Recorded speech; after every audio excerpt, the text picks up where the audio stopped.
আমাদের আজকে প্রস্তুতি ছিল, কিন্তু কাতার গভর্নমেন্ট এবং বাংলাদেশের প্রধান উপদেষ্টা ডক্টর ইউনূস সাহেব ওনারা কাতার গভর্নমেন্টে চান যে দেশনেত্রী বেগম খালেদা জিয়ার সম্মানে যাতে কাতার এই এয়ারলাইন্সে ওনাকে নিয়ে যায়, এবং আমাদের নেত্রী সেই রিসপেক্ট রেখেই উনি সিদ্ধান্ত নিয়েছেন কাতার গভর্নমেন্টের পাঠানো যে এয়ারক্রাফট এটাই উনি বাংলাদেশে যাবেন ইনশাআল্লাহ। এবং এটাতে দুই দেশের ভবিষ্যতে এবং বর্তমানে বন্ধুত্ব আরও বেশি সুদৃঢ় হবে, ভালো হবে। এটা আমি মনে করি যে আমাদের জন্য এটা একটা সুসংবাদ। আপনারা জানেন গত 4 মাস পূর্বে দেশনেত্রী বিএনপির চেয়ারপারসন বেগম খালেদা জিয়া এদেশে চিকিৎসার জন্য এসেছিলেন। আগামীকাল দুপুরে উনি লন্ডন থেকে বাংলাদেশের উদ্দেশ্যে রওনা হবেন কুয়েতের আমিরের দেওয়া এয়ার অ্যাম্বুলেন্সে। উনি বাংলাদেশে গিয়ে দলের হাল ধরবেন। আপনারা জানেন বাংলাদেশের লোকজন ওনার জন্য উদ্গ্রীব হয়ে বসে আছেন। দেশনেত্রী বেগম খালেদা জিয়া আগের চেয়ে আলহামদুলিল্লাহ অনেক সুস্থ। আপনারা ওনাকে কালকেই আপনারা দেখতে পারবেন বাংলাদেশের মাটিতে।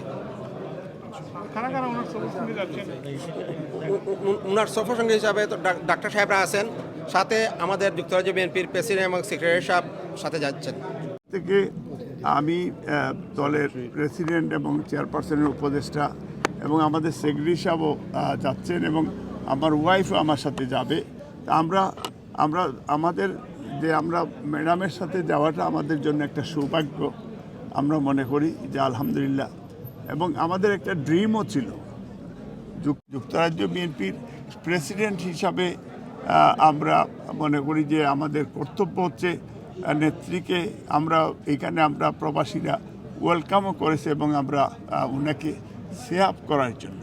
কারণ আপনারা জানেন যে ফেসিস্ট হাসিনা ওনাকে লন্ডনের মতো জায়গায় ওনাকে হত্যার জন্য তারা হুমকি দিয়েছিল।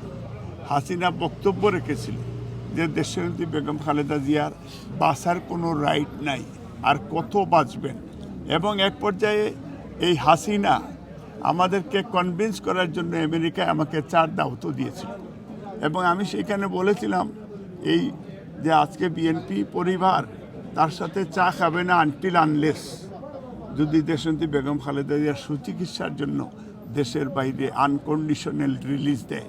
কিন্তু সেই দিন এই কন্ডিশন না মানার কারণে আমরা চাও খাইনি। আজকে আল্লাহ আমাদের দোয়া কবুল করেছে। আমাদের নেত্রীর সাথে আমরা 4 মাস যুক্তরাজ্য বিএনপি পরিবার আমরা ওনার সাথে আমরা ডাইরেক্টলি ইনডিরেক্টলি এবং বাইরে ভিতরে থেকেই আমরা ওনার সেবা করার আমরা সুযোগ পেয়েছি।